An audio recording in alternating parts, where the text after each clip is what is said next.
I'll bet $500,000 this black waitress can't speak a word of Spanish. The words sliced through the soft hum of conversation inside. El cielo azul, Miami's crown jewel of fine dining. Every fork stopped midair. The jazz trio in the corner faltered for half a beat before recovering. The sound of crystal glasses clinking froze in the air like suspended time. At table 9, the one reserved for billionaires and diplomats, Vincent Hale sat at the center of attention, a man who treated arrogance like an accessory. His tailored navy suit shimmered faintly under the chandelier's golden glow, his watch gleaming like it cost more than the car parked outside. Across from him sat 3 powerful men, international investors from Madrid, representatives of a tech conglomerate ready to pour millions into Vincent's AI venture. The air reeked of money, ego, and fine wine, and standing beside their table, tray in hand, was Amara Collins, the 20-year-old waitress he'd just publicly humiliated. She blinked once, slowly. The tray she carried, filled with sparkling glasses of champagne, trembled just slightly in her hands. Vincent noticed, and smiled. She probably barely finished high school, he said. Not to her, but to the investors, as if she were invisible. Can't even pronounce the menu properly, and now you're telling me she could handle a full Spanish presentation? Please.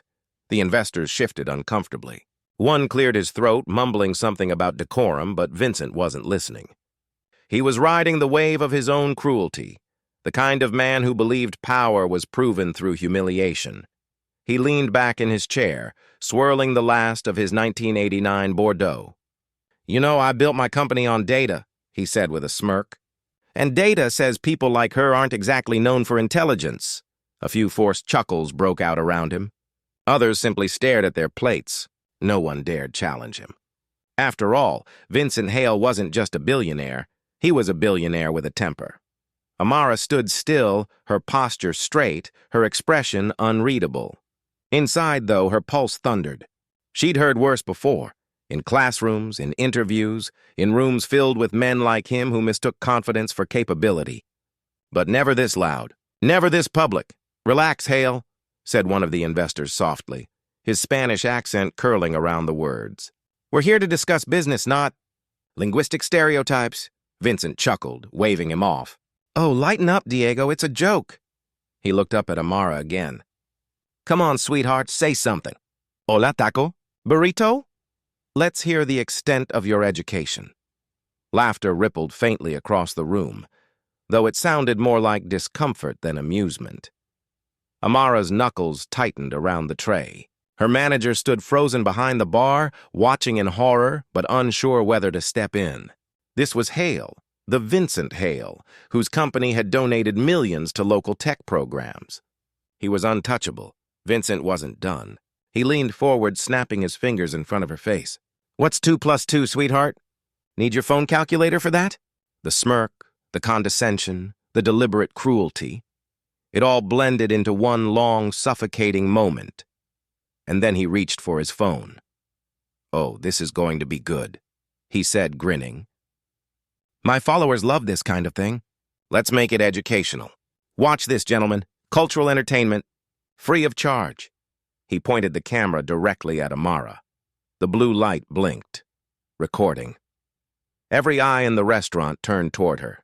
Someone whispered, Is he really filming this? Another muttered, This is insane. But no one stood up. No one stopped him, because this was how power worked in places like El Cielo Azul. The wealthy misbehaved, and the world watched politely. Amara's breath came slow and steady. Years of customer service had trained her to smile through insult, to maintain poise under pressure, to nod politely when people said things that cut deep. But this was different. This wasn't just a personal insult. It was public theater, a show built on degradation, and she refused to be anyone's spectacle. She placed the tray carefully on the corner of the table, aligning it with the edge until it sat perfectly straight. Then she clasped her hands in front of her, her head tilted slightly to one side. Senor Hale, she said softly. The room froze. The accent, Flawless Castilian Spanish, sharp, elegant, musical. The kind spoken by Madrid's educated elite. Vincent blinked. The investors looked up in surprise.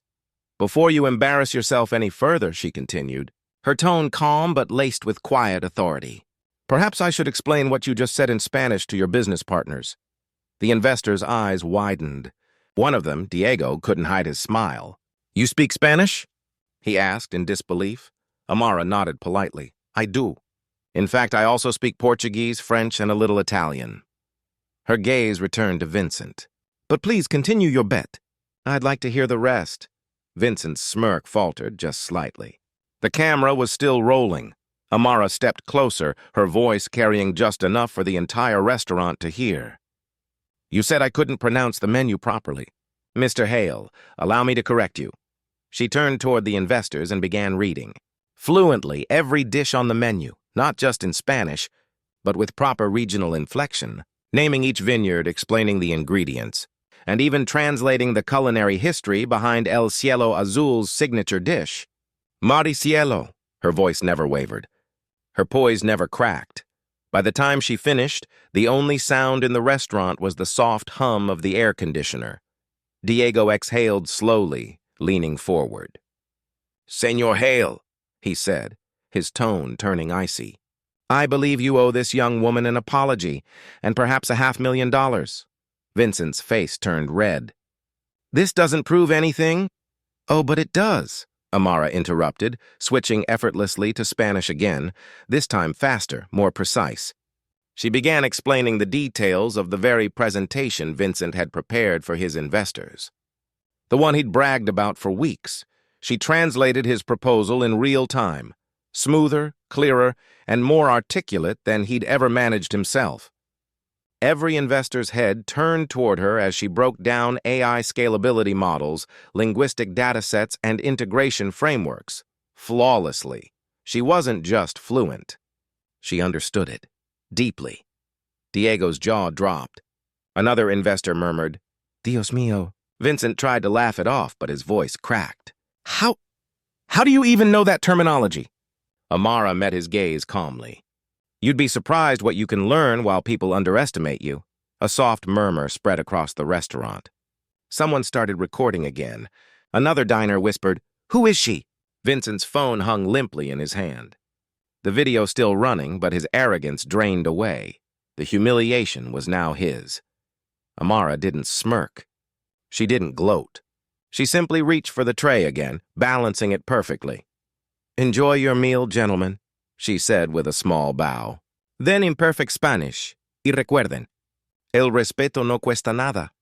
And remember, respect costs nothing. She turned and walked away.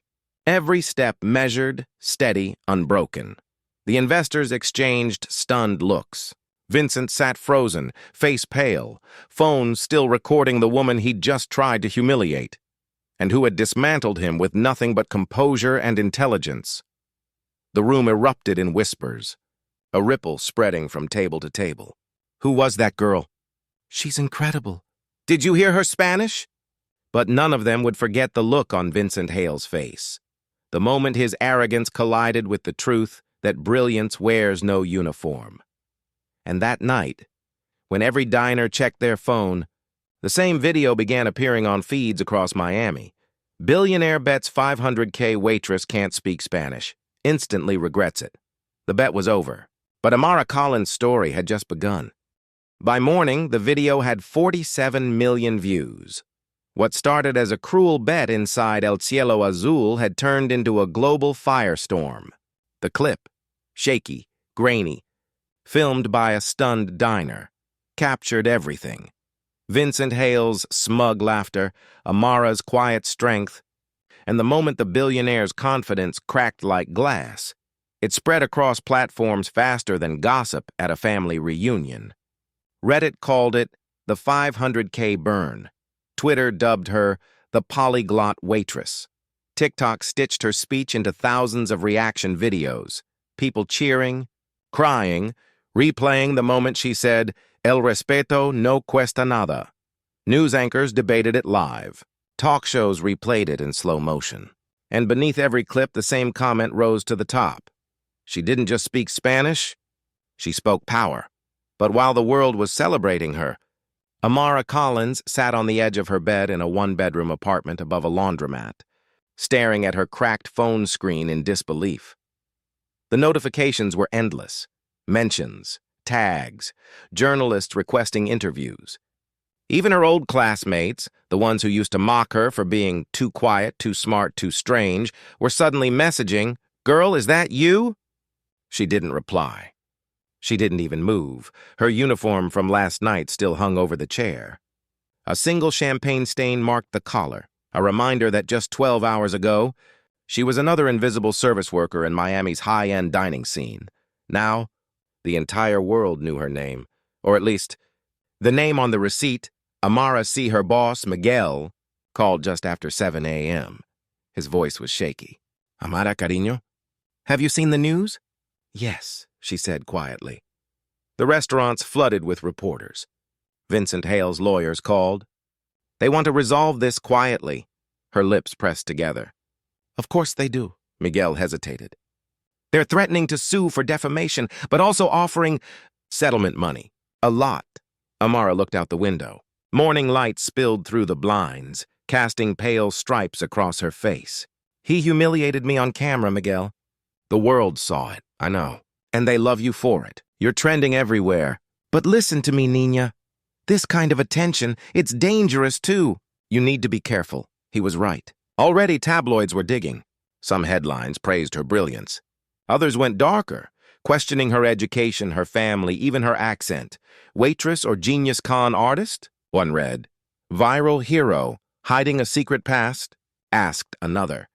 The internet had turned her victory into a battlefield. By noon, Vincent Hale finally broke his silence. His PR team released a statement calling the incident a misunderstanding blown out of proportion and claiming he'd always supported diversity in business. But the damage was done. Clips of him snapping his fingers in Amara's face looped endlessly under hashtags like "respect costs nothing" and "speak like Amara." Then came the bombshell, and independent journalist from The Verge dug deeper into Amara's background.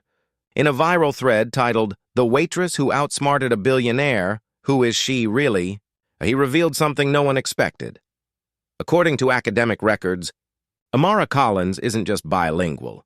She's a graduate of MIT's Computational Linguistics program, former intern at Polyvox Technologies, the same company Vincent Hale later acquired and shut down. The revelation hit the internet like wildfire. The woman Hale mocked for being too stupid to speak Spanish had once designed the language-learning AI that helped his company expand internationally. The irony was poetic. The hypocrisy, unforgivable. Every news outlet wanted her now. CNN, BBC, Univision, even Good Morning America. Her inbox overflowed with offers, book deals, documentaries, sponsorships. But Amara stayed silent. While the world screamed her name, she retreated inward, back to the quiet discipline that had shaped her since childhood. She'd learned languages not from textbooks, but from necessity. Her mother, an immigrant nurse who worked night shifts, spoke French and Yoruba. Her father, before he passed, was a translator for humanitarian agencies, always telling her, "Language is power, baby girl. Speak it and no one can silence you." So she learned. Not just words, meanings. Not just grammar, intent. And when people mocked her accent, she smiled. When professors doubted her brilliance, she outperformed them in silence. But no degree had prepared her for this. At 5 p.m., a black SUV pulled up outside her apartment. Two men in dark suits stepped out, not the threatening kind, but the expensive kind. "Ms. Collins?" one asked. "We represent the United Nations Cultural Division. Our director saw the video. He'd like to meet you, urgently." Amara blinked. "The United Nations?" "Yes, ma'am." "Tomorrow morning." "New York," she laughed softly, almost disbelieving. "You must have the wrong person." The man smiled faintly. "We don't." He handed her a sleek white envelope embossed with the UN seal.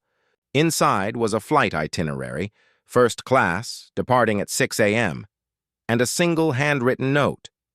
The world needs translators, not of words, but of understanding. We think you might be one. Amara read the line twice, her throat tightening. Outside, the Miami sunset burned orange against the horizon, beautiful and fleeting, like the calm before something life-changing. She sat there for a long moment, the envelope in her hands, the sound of distant sirens blending with the hum of city life. Her phone buzzed again. Another notification. This one from a journalist she recognized. Vincent Hale just went live on CNBC. He's calling you an overhyped waitress who doesn't understand business. Care to respond? Amara took a deep breath. Then, slowly, she smiled. Not out of anger, but clarity. He still didn't understand. He still thought it was about language, about who knew more, who looked smarter, who could talk louder. But it wasn't. It was about respect. The one thing money could never buy, and arrogance could never fake. She walked over to her desk, opened her old laptop, and began typing. Not a tweet, not a post, but a message that would redefine everything. To those who think fluency is about words, you've missed the point. True fluency is about empathy, the courage to listen, to understand and to speak truth when others use power to silence. See you soon, Mr. Hale, in your own language. Within minutes, her words exploded online. See you soon, Mr. Hale, fluent in respect, both began trending worldwide. As night fell over Miami, Amara packed a single suitcase, her mother's rosary, her father's old notebook, and the tablet containing her unfinished project, a prototype translation AI designed not for corporations, but for human connection. Tomorrow she wouldn't just be a waitress. She'd be the woman who made the world listen. The United Nations building shimmered in the early morning light like a fortress made of glass. Security guards, journalists, and delegates bustled around the plaza, their voices a blur of languages, all urgent, all important. And in the middle of it all, a young black woman in a Navy thrift store suit, clutching a plain leather bag, stepped out of a black SUV, Amara Collins. She'd barely slept. The flight from Miami had been silent except for the hum of the engines and the echo of last night's headlines replaying in her mind. From waitress to world stage. Linguistic prodigy or lucky viral star. The woman who humbled a billionaire. None of it felt real. As she approached the entrance, a journalist thrust a microphone toward her. Miss Collins! Did you really develop AI translation software that could outperform current tech? Amara froze, blinking under the flash of cameras. Another voice shouted, Do you have a message for Vincent Hale? She paused, then simply said, Understanding is more powerful than pride. Click, flash. The quote would be everywhere within the hour. Inside, marble floors gleamed beneath banners in dozens of languages. Peace, unity, humanity. The irony wasn't lost on her. Just days ago, she'd been mopping up spilled espresso in a cafe full of people who thought peace and unity meant smiling while being invisible. Now she was walking through the heart of global diplomacy, where even invisibility had politics. Miss Collins? A man in a charcoal suit approached, his expression polite but skeptical. I'm Dr. Sebastian Liu, Director of Linguistic Innovation. Please, this way. His tone was clipped, formal, the kind that said, You don't belong here, but let's see how long you last. He led her through a maze of glass corridors into a high-tech conference room overlooking the East River. The table gleamed like ice. Around it sat 10 of the world's most influential linguists, diplomats, and AI researchers, and every pair of eyes turned toward her, some curious, some cold. At the head of the table sat Ambassador Evelyn Duval, the formidable head of the UN's Cultural Division, a woman known for dismantling egos with surgical precision. She gestured for Amara to sit. Miss Collins, we've reviewed your background. Quite unconventional. That's one word for it, Amara replied quietly. Duval's gaze was unreadable. You were invited here because of your unusual combination of linguistic intuition and algorithmic insight. However, she glanced at a folder. You have no active academic affiliation, no government clearance, and no official research funding. We're taking a considerable risk. Amara met her eyes. You invited me because your systems still fail at what human empathy achieves naturally. The room went still. A gray-haired man scoffed. Empathy doesn't train machines, Miss Collins. No, Amara said. But without it, machines and people misunderstand everything. Her calmness unsettled them. She wasn't defiant, just certain. Dr. Liu leaned forward. Let's test that theory, shall we? He slid a tablet across the table. We've been working on real-time cultural translation models. The challenge is to interpret not just literal meaning, but intent. He tapped the screen. A sentence appeared in Mandarin. The river refuses to flow backward. A second sentence followed. This one from Arabic. Even the sand remembers the wind. Dr. Liu folded his hands. Both phrases are idiomatic, context-dependent, and politically charged. What do they mean? Amara took a breath. The first, it's not about rivers. It's about inevitability. It means history won't reverse itself for anyone's comfort. She turned to the second. The Arabic one, it's about resilience. Even when everything changes, the land, the people, remember what's been endured. Silence. Then a voice murmured, She's right. Dr. Liu blinked. That's correct. Both idioms reference national unity statements from two regions currently at diplomatic odds. Amara tilted her head. And yet, you thought I wouldn't understand because my name wasn't on your research grant. A quiet chuckle rippled through the room. Even Duval's mouth twitched. Impressive, the ambassador admitted. But interpretation is one thing. Application is another. We're about to host the first multilingual global trade summit. Half our automated systems failed last year due to emotional tone errors in translations. Investors nearly walked out. Dr. Liu added, We need human oversight, someone who can think in patterns, not just words. Someone who can detect miscommunication before it turns into a diplomatic crisis. So, Amara said softly, you want me to be the human version of what your machines can't be yet? Duval's expression softened just slightly. Yes, we want you to be our bridge. Amara looked down at the table, her reflection shimmering on its surface. A week ago, she couldn't even afford new shoes. Now she was being asked to mediate the voices of nations. Will Vincent Hale be attending? She asked suddenly. Duval's eyes flickered. As a lead investor in the AI Communication Consortium, yes. You'll be working alongside him. Amara's heartbeat quickened. The same man who'd publicly humiliated her would now have to rely on her to prevent international disaster. I accept, she said simply. Dr. Liu raised an eyebrow. Without knowing the risks? Amara's voice was steady. I've already lived them. A murmur swept across the room. Duval nodded once. Then welcome aboard, Miss Collins. We begin tomorrow at 900 hours. Don't be late. The world has a schedule to keep. As Amara left the conference room, she passed the mirrored wall outside. For the first time, she saw herself not as the girl who'd been mocked, but as the woman standing on the edge of something monumental. She took out her phone, messages still pouring in, and scrolled past the noise until she found one. Notification that made her pause. A private message. From Vincent Hale. You got lucky once. Don't embarrass yourself again in front of real professionals. Her fingers hovered above the reply box. Then she typed, Luck speaks many languages. Mr. Hale, you still only understand one. She hit send, slid her phone into her pocket, and walked toward the elevator. Tomorrow, she'd be in the same room as the man who'd bet $500,000 on her humiliation. But this time, the stakes were global, and Amara Collins wasn't just fluent anymore. She was formidable. The next morning, the world watched. Literally, every major network, every live stream feed, every trending topic carried the same headline: Quantum Trade Summit 2025. The future of communication begins.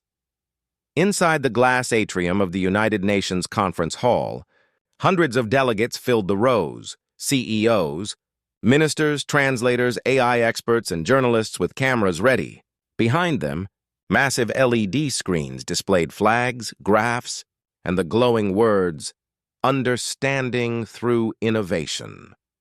Irony was alive and well. At the center of the hall, Two names shone brightest on the main display.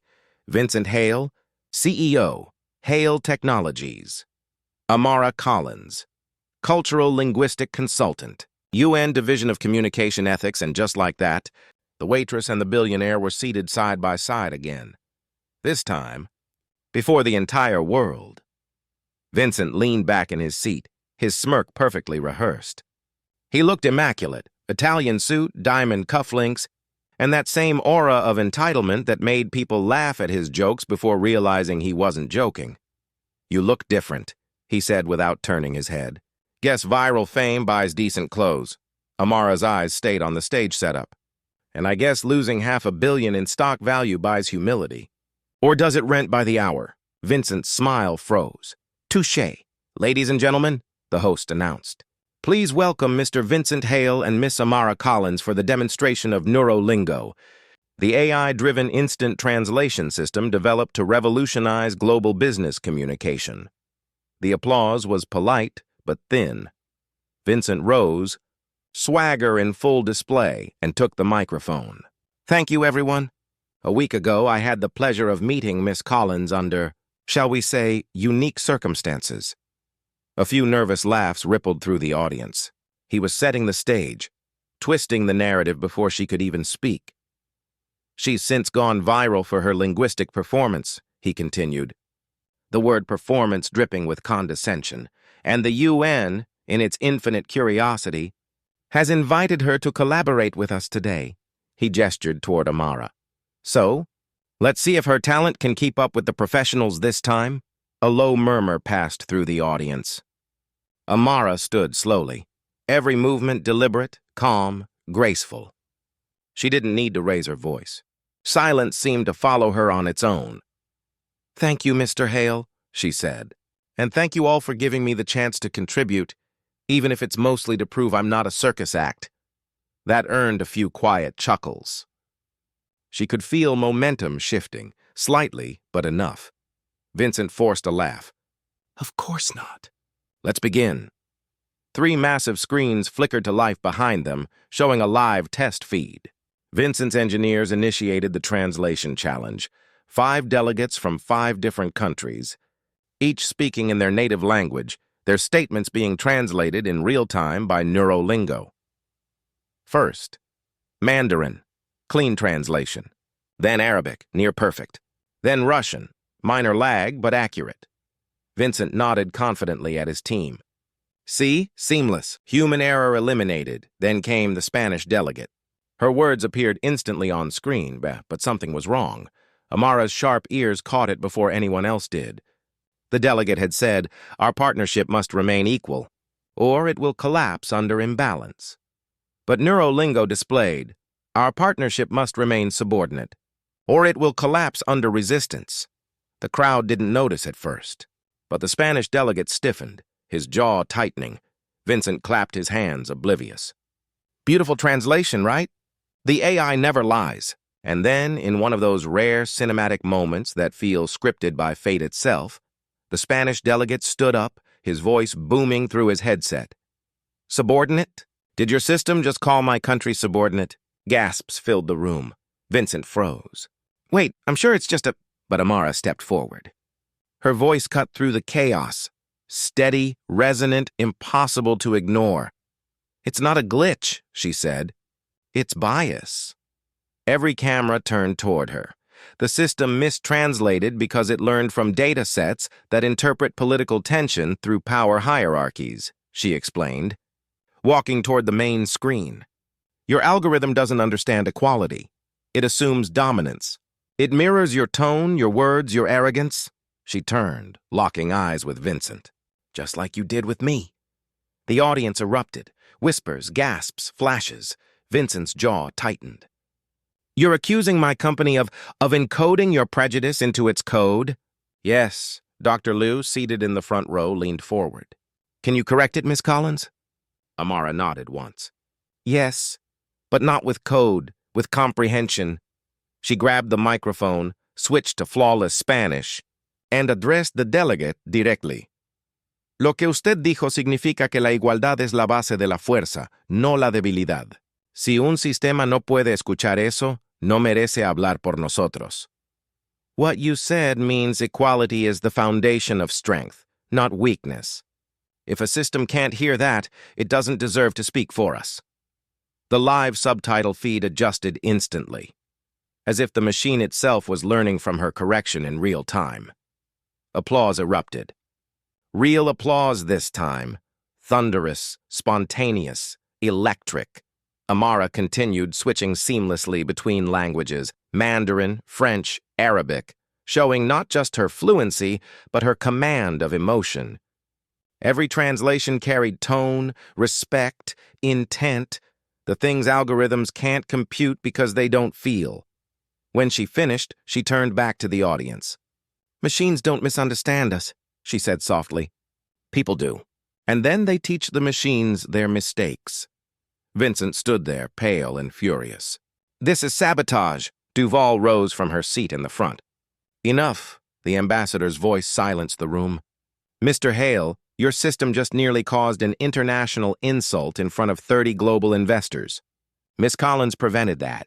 You should be thanking her, if you still have a company left to thank her from." The crowd erupted again, this time with laughter, applause, even standing ovations. Vincent's smirk was gone. He looked smaller now, deflated by truth. Amara took a single step toward him and whispered so quietly only he could hear, "Next time you bet on a waitress, make sure she's not the one writing your script." Then she walked off stage, the roar of the audience behind her like thunder breaking through centuries of silence. That clip, her speech, the crowd, the look on Vincent's face, would replay on millions of screens for weeks. She corrected the machine. She corrected the system. She corrected him. And for the first time, Amara Collins wasn't trending for being humiliated. She was trending for being heard. That night, Amara's face was everywhere. News channels played the clip on repeat. Podcasts dissected her every word. Clips of her speech flooded TikTok, soundtracked with cinematic piano, inspirational quotes, and captions like, "She didn't just translate words. She translated the future. The waitress who outsmarted Silicon Valley. Proof that genius wears aprons too." Within 24 hours, actor Amara Collins hit 92 million views. Her inbox overflowed. Interview requests, sponsorships, partnership offers from billion-dollar corporations that once ignored her resume. But with the love came something darker. Her restaurant was swarmed by paparazzi. Strangers dug into her past, her school, her family, even the GoFundMe page she'd created 3 years ago to help pay her mother's hospital bills. Forums picked apart her accent, her background, her skin color. "She's too young to know all that." Probably had help. "No way she speaks that many languages. It's staged." Affirmative action genius. Hate travels faster than truth, and algorithms don't filter cruelty. In the middle of it all, her phone buzzed with a name she hadn't seen in months, Dr. Elena Ruiz, her former linguistics professor, the woman who once told her, "You don't just learn languages, Amara, you inhabit them." The message was simple. Proud of you. But be careful. Power listens, and it never forgets being corrected. Amara stared at the screen, her reflection caught in the glow. Her victory suddenly felt smaller than it should have. 3 days later, the United Nations invited her to a private meeting. Conference Room 14B, the same space where trade deals and ceasefires were drafted behind soundproof walls. Ambassador Duval greeted her with warmth and gravity. "Miss Collins, you understand what you did in that hall, yes?" Amara hesitated. "I stopped a mistranslation." Duval smiled faintly. "You did more than that. You shifted perception. People saw that intelligence can come from places they never look. You proved that humility can outthink power." She slid a folder across the table. "The Secretary General wants to offer you a permanent role. Global Linguistic Ethics Consultant. 6 figures, full benefits, and direct influence on every translation protocol across the UN." For a moment, the room spun. This was everything Amara had dreamed of. Recognition, stability, purpose. But Duval's eyes carried a shadow. "There's a condition." she said softly. You'll need to publicly distance yourself from the Hale Technologies controversy. The UN can't afford to look biased. Amara froze. You mean pretend none of it happened? Not pretend. Simply move forward. The world already knows your brilliance. Let's not get tangled in corporate politics. Amara's throat tightened. So the man who humiliated me gets to keep his contracts and I get to keep quiet. Duval's silence was answer enough. That night, Amara sat alone in her apartment. The city outside pulsed with light, screens, traffic, ambition. On her laptop, unread messages piled higher. News anchors, talk shows, even Harvard inviting her to lecture. And yet, she felt hollow. She opened her notebook, the same one she used at the restaurant. The pages were filled with scribbles of grammar structures, syntax notes, ideas for her cultural context algorithm. The project she had built silently for years. The one no one had believed in. Her dream had never been fame or revenge. It had always been connection, to make people understand each other better. And now, for the first time, she realized something simple but devastating. The system didn't actually want understanding. It wanted obedience. The next morning, a knock on her door. It was Marcus, the restaurant manager, his expression conflicted. Amara, he began. I just got a call from corporate.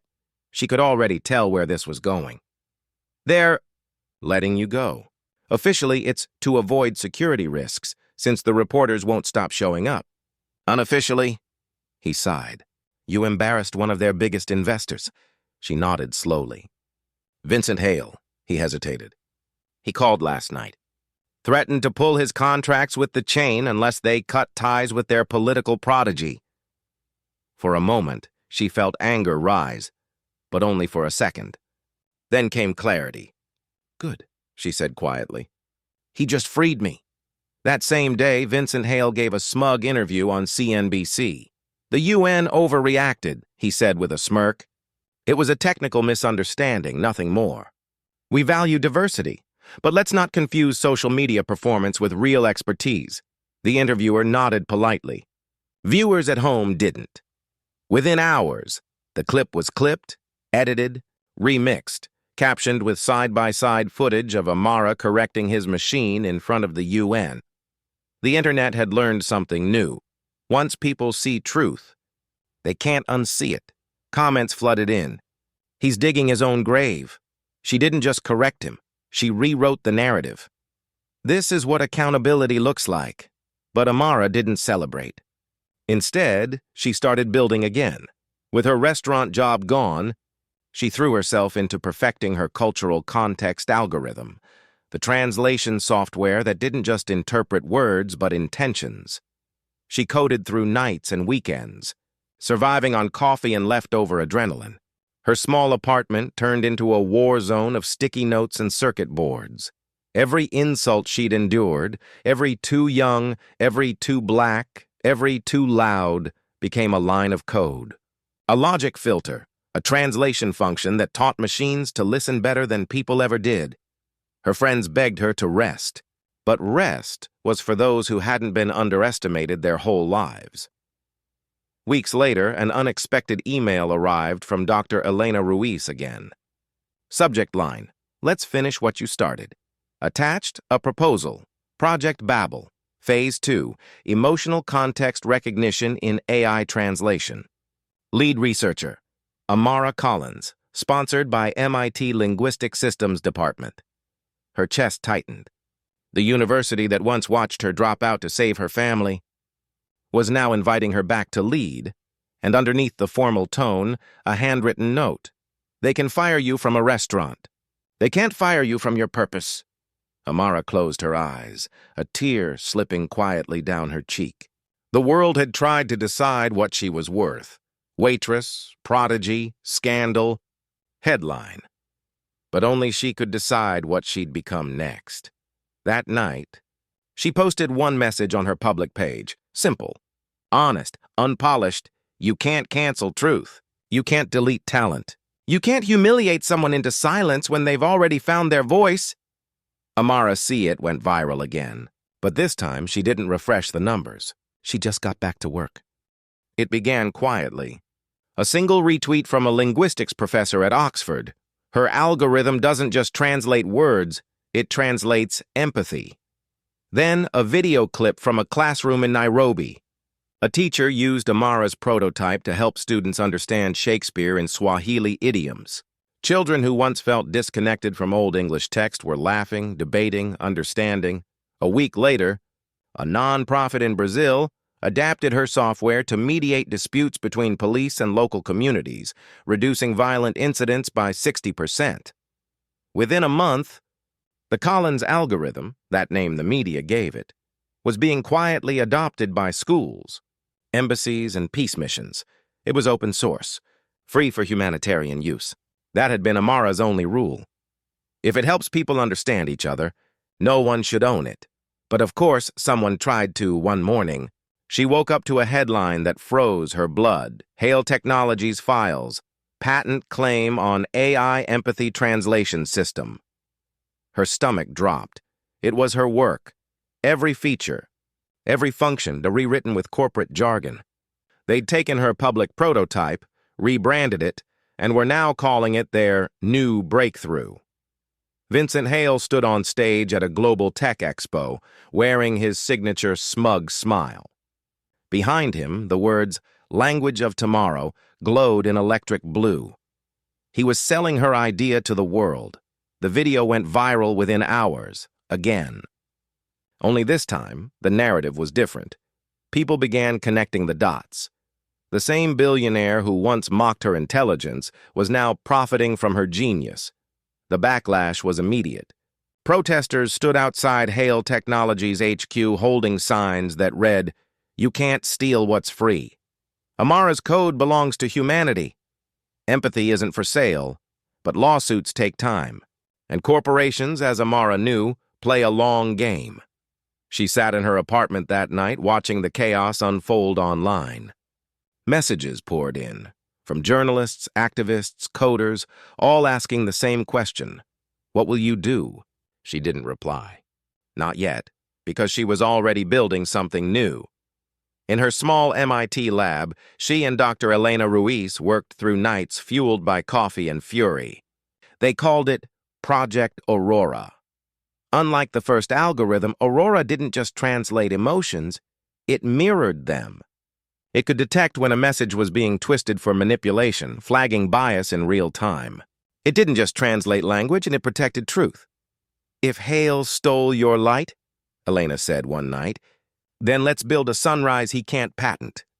They laughed. Exhausted, but there was steel behind the humor. By dawn, Aurora was operational. And within 48 hours, it went live. Not as a product, but as a movement. The homepage was simple. For everyone who's ever been misunderstood. For everyone who's been talked over, silenced, or rewritten. Here's your voice back. Project Aurora, it spread like wildfire. Students used it to translate speeches at youth climate rallies. Doctors used it to comfort patients in refugee camps. Parents used it to talk with children who'd grown up in different countries, different worlds. And just like that, Amara's mission, connection through understanding, became global, but every movement that challenges power attracts enemies. One evening, as she left the lab, her phone buzzed with an encrypted message. "They're coming after you. Check your servers." Within minutes, her system went under attack. Cyber assaults traced back to dummy accounts linked to Hale Technologies' European division. Files began disappearing. Data corrupted. Aurora's global servers flickered on and off like heartbeats losing rhythm.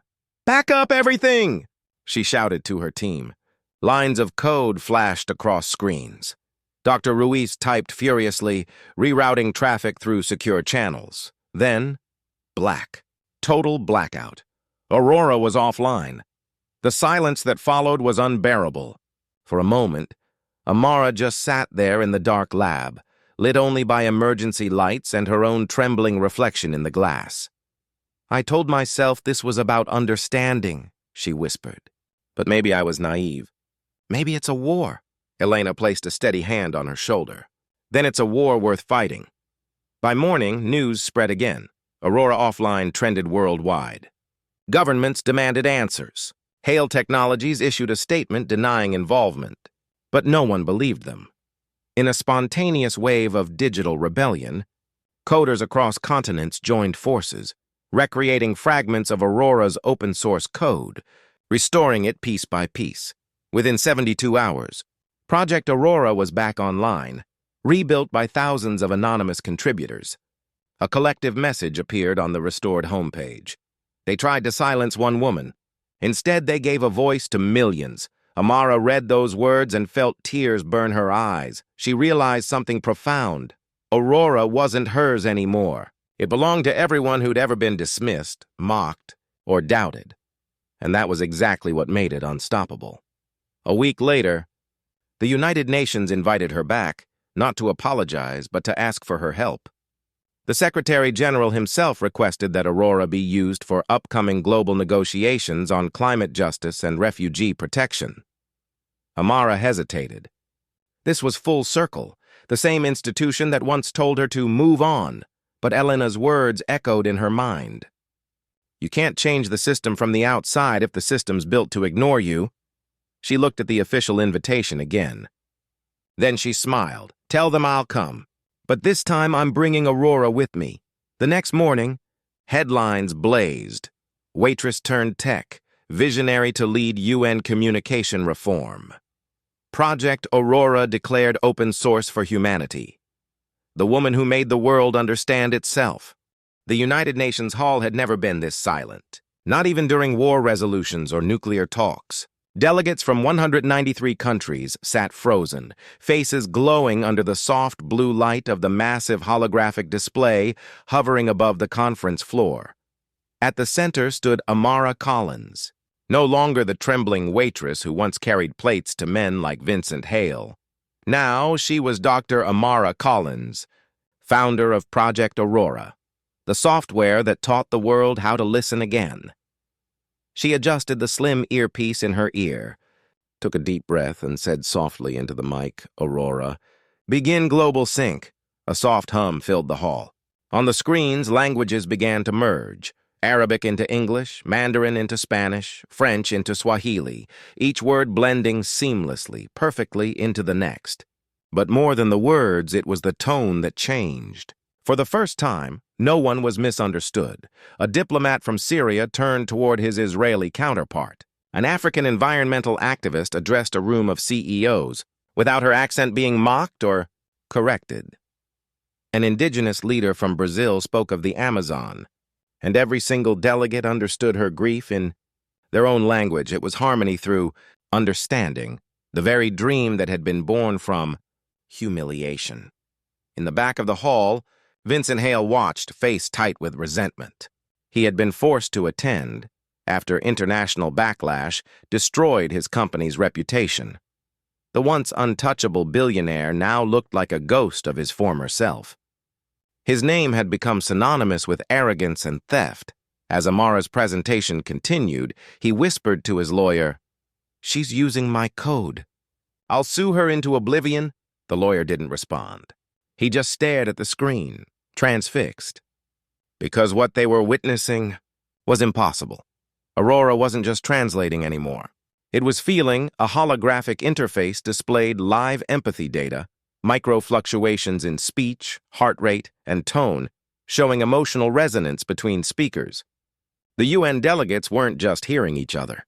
They were feeling what the other felt. A child's testimony from a flood-hit village in Bangladesh played on the global screen. As his voice trembled describing losing his home, grown men, politicians, generals, bankers, wiped tears from their eyes. For the first time in decades, the world didn't need a translator to understand pain. Amara's voice wavered. Not from fear, but from the sheer emotion flooding the room. When I built this, I thought it was about language. But it's about truth. We've spent centuries building walls made of words, accents, dialects, hierarchies. Aurora doesn't erase those differences. It lets them sing together. Applause erupted, spontaneous, thunderous. Reporters stood on chairs. Cameras flashed. For once, headlines didn't scream conflict. They whispered hope. But hope has enemies. Suddenly, Amara's display flickered. Lines of red code began slicing through Aurora's interface. The voice recognition froze, the holograms distorted. Vincent Hale's smirk returned. "Did you really think the world runs on kindness?" he muttered. "It runs on control." He had launched a covert hack, one final attempt to destroy her publicly, to prove that her creation was unstable. Gasps spread through the hall as the screens glitched. Turning into chaotic noise, Amara's heart pounded. "No, no, no," she whispered, fingers flying across her wrist console. Elena's voice buzzed through her earpiece. "They've infected the emotional layer. If it crashes now, Aurora could leak real-time data from all users, millions of conversations." It was chaos. Again, the same humiliation she had faced years ago was threatening to repeat itself, this time in front of the entire world. But Amara had learned something those years in the shadows taught her. They can't control you if you refuse to play by their rules. She took a deep breath and did the unthinkable. She disconnected Aurora from the UN network, live, mid-broadcast. Instantly, the holograms vanished. The sound cut out. The translation stopped. The hall fell into stunned silence. She looked straight into the camera, her voice echoing raw and steady. "They can crash my system. They can steal my code. But they will never own the truth behind it. The truth that empathy cannot be monetized or controlled." Her eyes locked with Hale's. "So I'm setting Aurora free." Then, before anyone could stop her, Amara executed the final command. A cascade of blue light flooded the hall, a visual signal that the source code had just been uploaded globally. Open source, permanently decentralized. Every barrier, every patent, every corporate firewall, gone. Aurora now belonged to everyone. Chaos turned to awe. The delegates began clapping, slowly at first, then rising to a standing ovation that shook the marble walls. Hale's face drained of color as he realized what she had done. He couldn't sue her now. He couldn't buy her silence. He couldn't stop the world from speaking the same emotional language. He stormed out, defeated, the man who once mocked her now just another forgotten face in the crowd. Amara stepped off the stage, her knees weak, her eyes glistening. Elena met her halfway, tears streaming down her own face. "You just changed everything," she whispered. Amara smiled faintly. "No, we just listened." That night, headlines exploded across every screen on Earth. One woman just freed the world's voice. From waitress to world leader. How Amara Collins redefined communication. Humiliated in a restaurant. Now she's the reason humans understand each other. 2 months after that day at the United Nations, the city of New York felt different. The same skyline, the same endless hum of traffic, yet something in the air had shifted. Taxi drivers spoke to tourists without raising their voices. Baristas learned to say thank you in 10 different languages. People actually listened when others spoke. The headlines had faded. But Amara's name hadn't. She had disappeared from interviews, awards, and ceremonies. No one knew where she went, until one rainy afternoon, a small diner on 8th Avenue, the kind with flickering neon and cracked leather booths, had just opened its doors for the lunch crowd. The smell of burnt toast, fresh coffee, and rain-wet pavement filled the air. Behind the counter stood Rosa, a young waitress with tired eyes and a soft accent. She was new, just 3 days on the job, and she moved carefully like someone trying not to make mistakes. A customer snapped his fingers at her. "Miss, I said no onions. Are you even listening?" Rosa froze, stammering. I'm sorry, sir, I fix right now." The man rolled his eyes. Typical. Can't even follow simple English. The sound hit like a thunderclap, that same sound Amara had heard years ago. But this time, she was on the other side of it. Sitting in the corner booth, unnoticed, was Amara Collins. A gray hoodie, a small notebook, a cup of tea gone cold. She had come here for one reason, to remember where it all began. She stood, walked quietly to the counter, and said gently to the man, "Actually, she understood you perfectly. Maybe you didn't understand her." The man turned, ready to argue, until he recognized her face. His jaw slackened. You're that woman from the UN video." Amara smiled faintly. Just someone who believes listening is more powerful than shouting. The diner went still. Rosa's eyes widened. You're her, aren't you? The Aurora lady? Amara nodded softly. Only if you promise not to call me that. Rosa laughed nervously, still holding the plate. I saw your video. My mom cried. She said she finally understood me. That line hit Amara harder than she expected. Her throat tightened, but she smiled through it. That means Aurora's working. They sat down together. Two women, one at the beginning of her journey, the other who had survived hers. Rosa asked, "Do you ever get scared?" Speaking up, Amara looked out the rain-slick window, her reflection fading in the glass. Every time. But fear means it matters. The trick isn't not being scared, and it's speaking anyway. Rosa nodded, her eyes full of something like hope. The diner's old TV buzzed above the counter. A breaking news banner scrolled across the bottom. Vincent Hale found guilty of fraud. Insider manipulation. Former billionaire sentenced to 15 years. Investors credit whistleblower AI for evidence discovery. Amara didn't smile. She didn't need to. Justice wasn't the goal. Balance was. Rosa looked at her, whispering, "You beat him." Amara shook her head gently. "No, Rosa. The world did. It finally learned to hear the truth." Outside, the rain stopped. A soft beam of light broke through the clouds, hitting the diner window. The reflection on the glass shimmered, the faint blue hue of Aurora's interface glowing from a phone on the counter.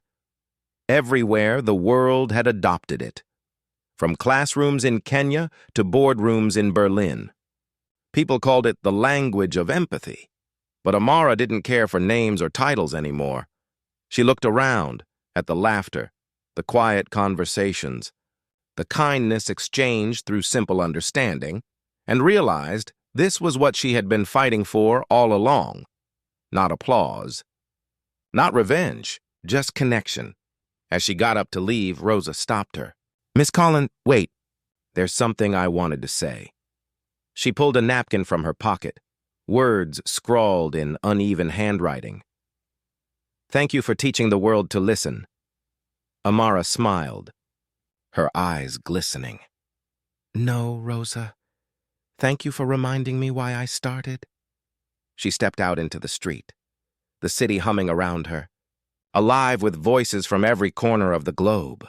For the first time, they weren't clashing. They were understanding. Once upon a time, a billionaire tried to humiliate a waitress. Today, that waitress made the whole world speak one language: compassion.